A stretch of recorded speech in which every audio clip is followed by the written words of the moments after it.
Olá, eu vou falar um pouquinho para vocês então sobre dispepsia em 2023, como aplicar os conceitos atuais da neuromodulação. Bom, conforme o último consenso de Roman 4, a dispepsia funcional é uma síndrome clínica que impacta as atividades habituais do paciente e ela é caracterizada pela presença de sintomas dispépticos recorrentes e crônicos na ausência de lesões estruturais ou metabólicas subjacentes, observadas numa investigação clínica habitual, incluindo a endoscopia. Sabemos que para termos a definição de dispepsia funcional, nós temos que ter um exame endoscópico que exclua qualquer alteração orgânica, né? E essa síndrome clínica não tem alterações estruturais ou metabólicas subjacentes capazes de justificar o quadro.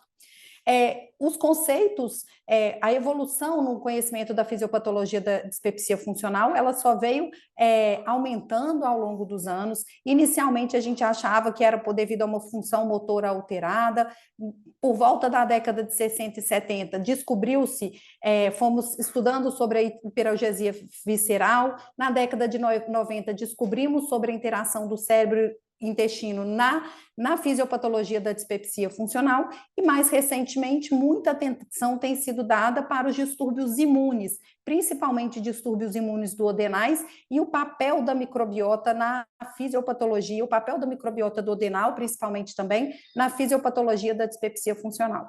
Os sintomas são parte de uma relação complexa entre a região gastro-duodenal, o eixo cérebro-intestino e sua interação com alguns gatilhos.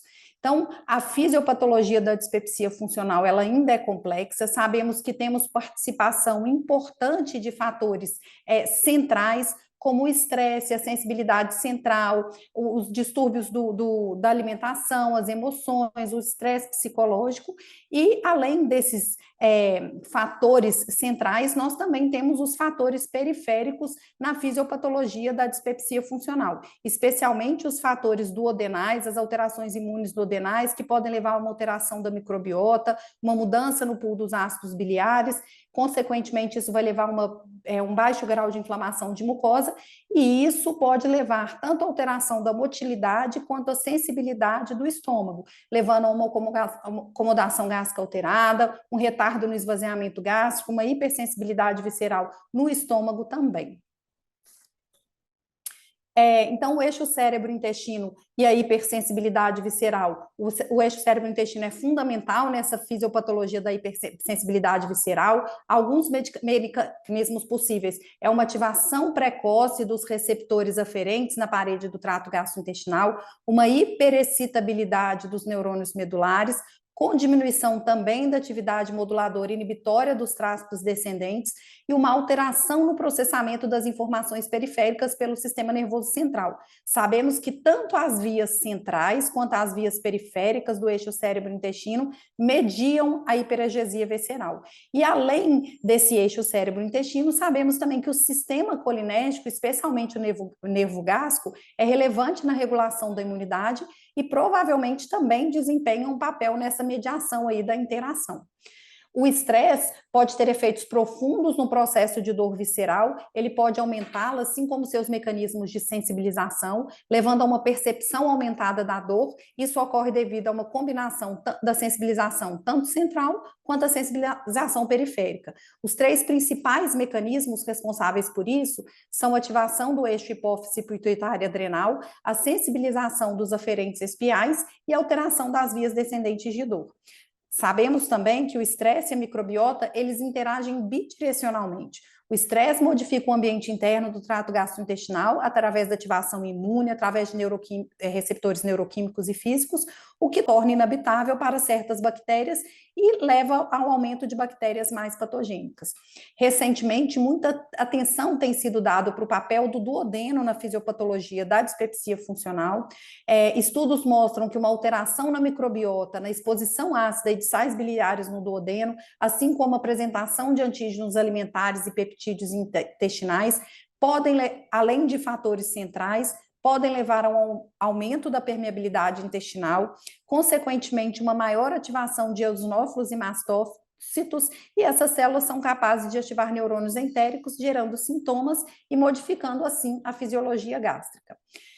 Falando um pouco sobre o eixo cérebro, intestino, microbiota, é importante a gente conhecer porque é fundamental no tratamento da dispepsia. A pedra angular do tratamento continua sendo um bom relacionamento médico-paciente, a gente ter empatia com o paciente, avaliar a percepção do paciente sobre a natureza funcional do transtorno. É importante a gente checar se o paciente entende o que é ter um transtorno funcional, é importante a gente entender a expectativa do paciente em relação a nós médicos e em relação ao que ele espera do tratamento, avaliar a compreensão do paciente sobre as informações fornecidas, ajudá-lo a assumir responsabilidade pela doença, coparticipá-lo do tratamento e, fundamental também, desenharmos junto com o paciente a estratégia de tratamento, baseando-se tanto na intensidade dos sintomas quanto na interferência desses mesmos sintomas na qualidade de vida.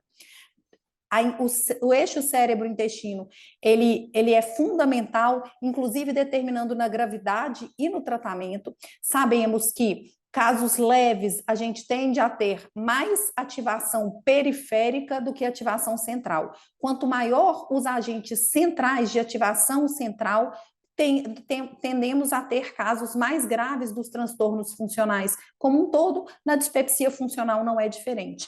E isso vai levar também ao tratamento, como que a gente vai conduzir esse tratamento? Casos mais leves, podemos só adotar mudança do estilo de vida, mudanças dietéticas. Casos moderados, a gente pode dar medicação, além da mudança do estilo de vida e da dieta, indicar medicamentos sintomáticos.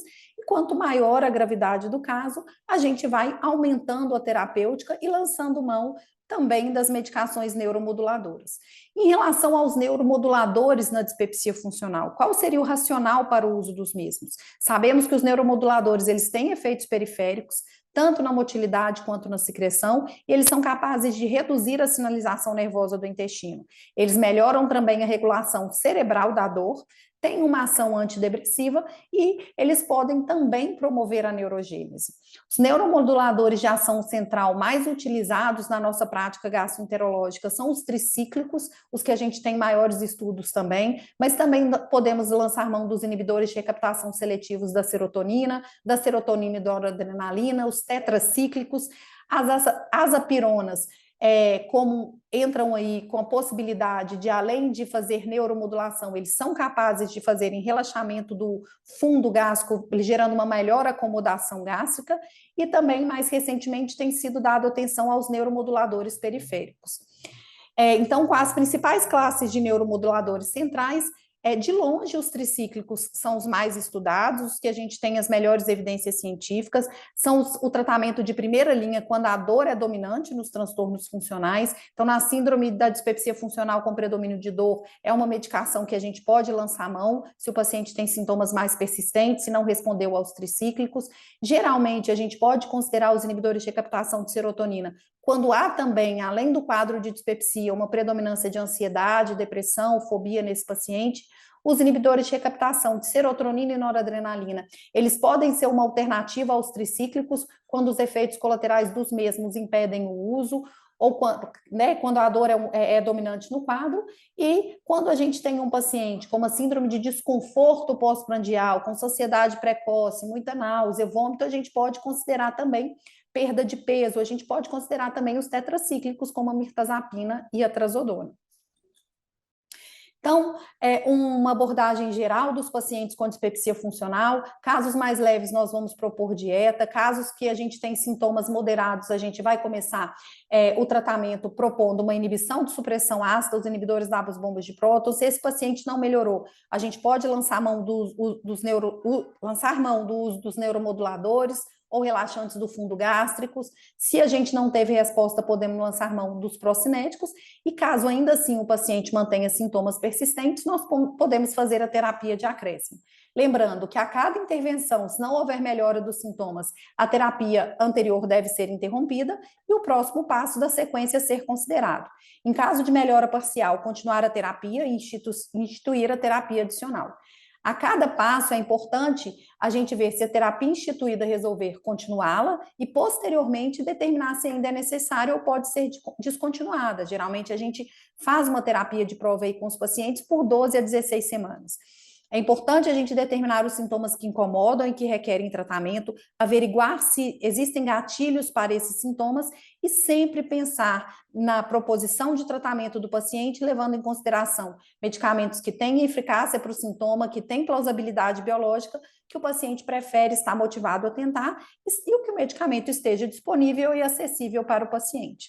Então, para finalizar, lembramos que o tratamento, a abordagem clínica dos pacientes com dispepsia funcional, sintomas leves e intermitentes, podemos só propor tratamento dietético e comportamental. Geralmente, os pacientes que nos procuram já são pacientes com sintomas mais moderados, que impactam a atividade de vida diária, que requerem tratamento medicamentoso. Esse tratamento medicamentoso pode ser apenas nos sintomas ou mais continuado, e a menor proporção dos pacientes vão ser os que têm dispepsia funcional mais grave, e nesses sintomas intensos e contínuos, que têm grande impacto social e profissional, a gente tem que considerar o tratamento medicamentoso um pouco mais prolongado, e sempre lembrar também em uma abordagem multidisciplinar, com a ajuda aí de profissionais que possam nos assessorar, como os psicólogos e psiquiatras, em casos que a gente entende que os transtornos de ansiedade e depressão também sejam muito importantes.